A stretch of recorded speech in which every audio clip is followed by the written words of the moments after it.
Hi, I'm James Catherall, co-founder of Catherall Audio, and today I got to hang out with POW Percussion. I was able to get some insight on their audio setup from one of their staff members, Christian Doe.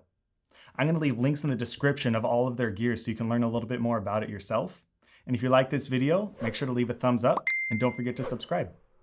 Now let's go check it out.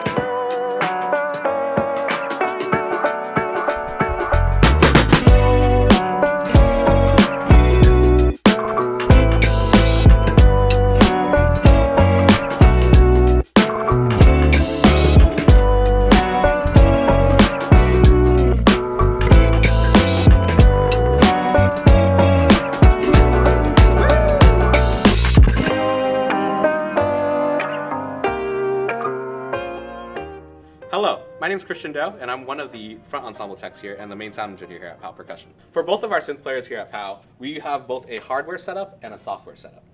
For our hardware synth, we use the Yamaha Motif XF6, and for the sampler, we use the Roland SP404XS.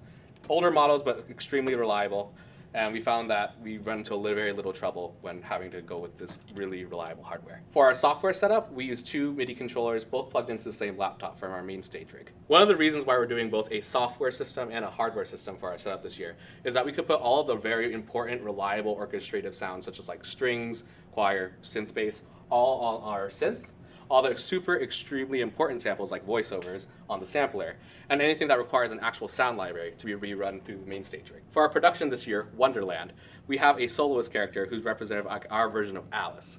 In order to characterize her musically, we are actually using one of the sound libraries called Altair Series Maggie. It's a soloist voice that we use throughout the entire show just to showcase her journey as she goes through the Wonderland. For our samplers, we usually use them for any sounds that we wouldn't really necessarily want to use in the sound library. However, they just are super important for us to have them in the show, such as voiceovers, like orchestrative swells, a lot of like woodwind attacks, brass stabs, trailer hits. In addition to all the stuff that we play on our carts, we also have our monitor that we use so that the performance can actually hear what they're playing.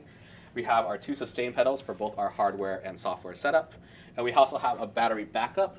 And the purpose of this is to make sure that we can load up the hardware synth before we actually have to push on into the gym and not have to waste any time when it comes to push on and push off. Now, even though there's a lot going on with both the synth setup, the sampler setup, and the MainStage setup all in one singular cart, one really helpful tip is to get all the cables loomed together using Velcro strips.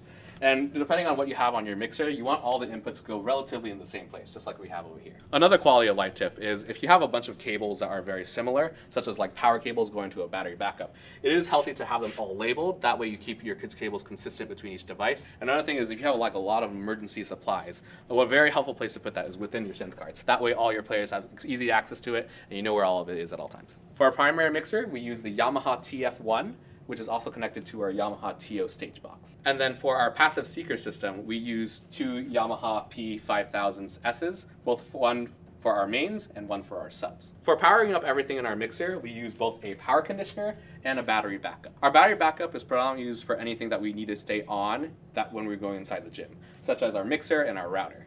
Anything that requires house power, we run through our power conditioner, such as all of our amps and our monitor. For our MainStage rig, we're using a 2013 MacBook Pro that's running on Big Sur, and it has 8 gigabytes of RAM on an i7 core processor.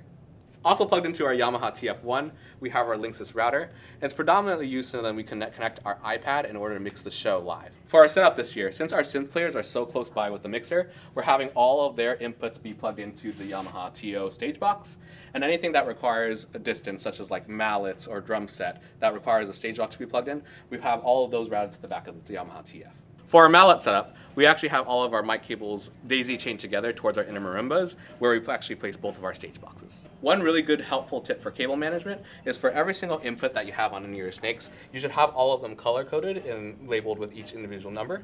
And any inputs that you know that you're not going to be using, I purposely put a black piece of electrical tape, so that way there's no way for anyone to incorrectly plug in a cable. For our drum set, we plug in both of our kick and our snare directly into the Yamaha TF. And for our 4 toms that we have them sub-mixed into a small mixer that we have on the drum set, and that is routed into the TF. For our main speakers, we use the Yamaha C215s, and for our subwoofer, we use the Yamaha C18Vs. They're both putting on the large speaker cart from Pageantry Innovations. We'll angle our speakers depending on whatever venue we're in. So for like a high school gym, we'll angle our speakers just a little bit lower, but for somewhere like Toyota Arena or Dayton Arena, we'll bring our speakers up higher.